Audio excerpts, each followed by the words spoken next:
Hi guys, how are you doing? This is June. I'm back to talk about self-care. Most people are so interested in self-care and wonder what self-care is. I have seen a lot of people not take the time to take care of themselves, but I'll go into tidbits of what self-care is practically. So, it is the practice of taking action to improve one's own health or practice of taking an active role in protecting one's own well-being and happiness. It's important to your overall health. I'm going to break them down. They're broken down into 8 dimensions. I may look at my notes because there are a lot of them, but I'll first tell you why self-care is important. It improves energy, helps you have a positive outlook on life, helps you show up as your best, and also interact with others in a more positive way. Everybody can do it. There are different ways of doing it. It's not necessarily that you have to pay for the services to do it. There are free ways that you can do it. I am going to pull this out from substance abuse and mental health. There are many dimensions of health, but I like theirs because it goes through the whole 8 dimensions of self-care. So I will name them: emotional, financial, occupational, social, environmental, intellectual, physical, and spiritual. Those are the 8 dimensions of well-being, wellness, if you can call it. Self-care in all these areas makes you show up as a better version of yourself, so to speak. It makes you avoid burnout at work and getting tired. It breaks the monotony of getting tired. And as I said, there are different ways you can do it. I'll go one by one. So the first one is emotional. How do you take care of yourself emotionally?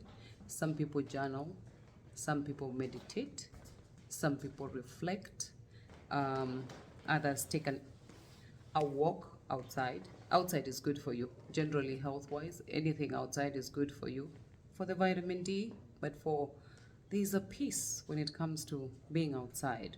So being outside is one of them. Reflect, talk to a friend. Some people pick up the phone and after they talk to a friend, they feel really good. So that is emotional. Number 2 is environmental, which walking repeats itself because it's outside. So you can take a hike, walk outside, breathe fresh air, bask in the sun, watch or gaze at the stars. That's another one too. Clean house. Some people like to clean house and that gives them peace of mind.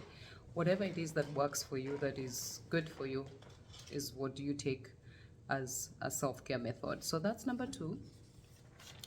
Number 3 is financial.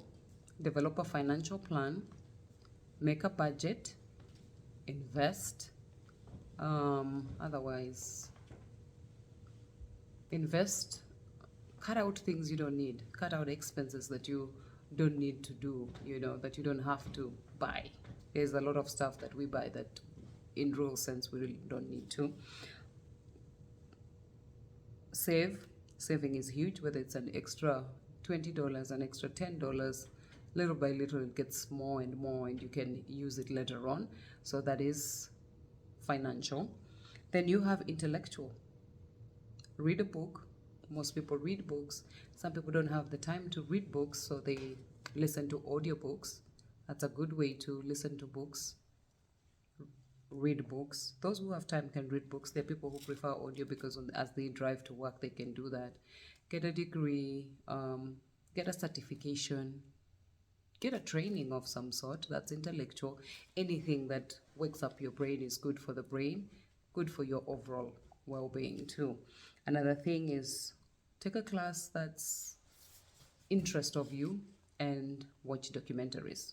That's intellectual. Occupational. Some of them repeat themselves, they're intertwined.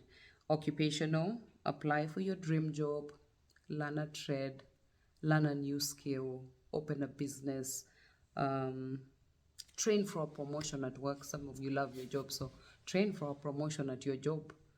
That will help you have a better outlook at life generally. The sixth one is physical, which is very important. Daily exercise. It's hard to get in. Most people don't have the time to do it, but you have to create time to be a fully balanced individual. You have to create time. And there's a saying that says if it's important to you, you will create the time for it. It's important to your health. You don't realize it, but once you get older, it's quite important to prevent injuries. Stretching is good for you. Your body feels better. It's hard to wake up to do the exercise for those who do it in the morning, but after you finish, your body feels better. Eat a healthy diet, and most important, my favorite, 7 to 9 hours of sleep. Your mind is rested, you think better, you work better, you're less irritable. That is my all-time favorite. Sleep. It works wonders for me. I can vouch for sleep. Another one, social. Number 7 is social. Keep in touch with friends, whether by phone or in meeting, in person. Social media, limit it, but you can still use it wisely. Talk with your friends over the phone. Have a meetup. Get together. If you don't have friends, make friends. Make friends. They have a lot of meetup organizations these days of let's hike, get girls hike, different things you can't miss. If you look it on the internet, you can't miss it at all. Exude positivity. That's another one. So those are your social ones. And then we have the last one. That is spiritual. Whatever it is, whatever spiritual is for you. Some people pray. Some people meditate. Some people give back to others. That's their spiritual way of self-care. Reflect.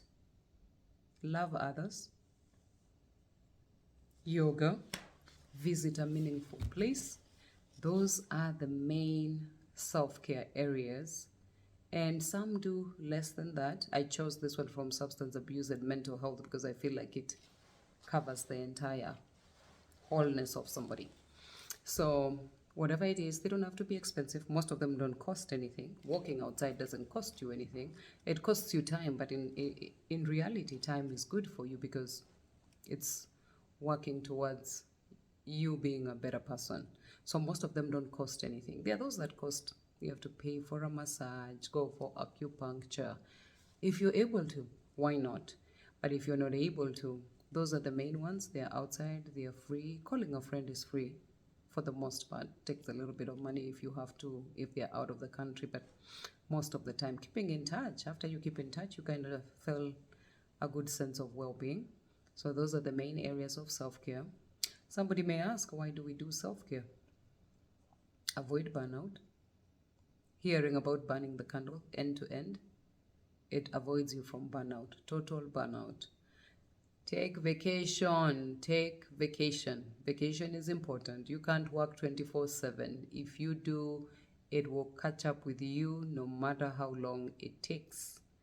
Your body, you have a car, you take your car for service. You can't drive a car for 1 year without taking it for service. Take your vacation days. You can do a staycation, stay home. But take your vacation days. There's no machine that runs without service. Be it your printer, be it a car, be it a train, a plane, they all have service. So your body is no different. If you think you can handle not taking vacation, it will catch up with you. That's why people crash, depressed, stressed, don't enjoy their jobs anymore. But if you take a break and step back from these activities, when you get back, you're rejuvenated and it feels better and you come back with more energy, you're rested, you feel better, you're ready to go. If you don't, you get burnout. So those are the main self-care. I love the 8 dimensions. Other places have 4, 5 dimensions, but I feel like the 8 dimensions is the whole well-being of a person. So take care of yourselves. Your body, you take care of it now. It takes great care of you too. So it's up to you to take care of it. Body, mind, spirit, social, financial, everything is all intertwined to give you the best life. Thank you. We'll see you in the next video. Bye bye.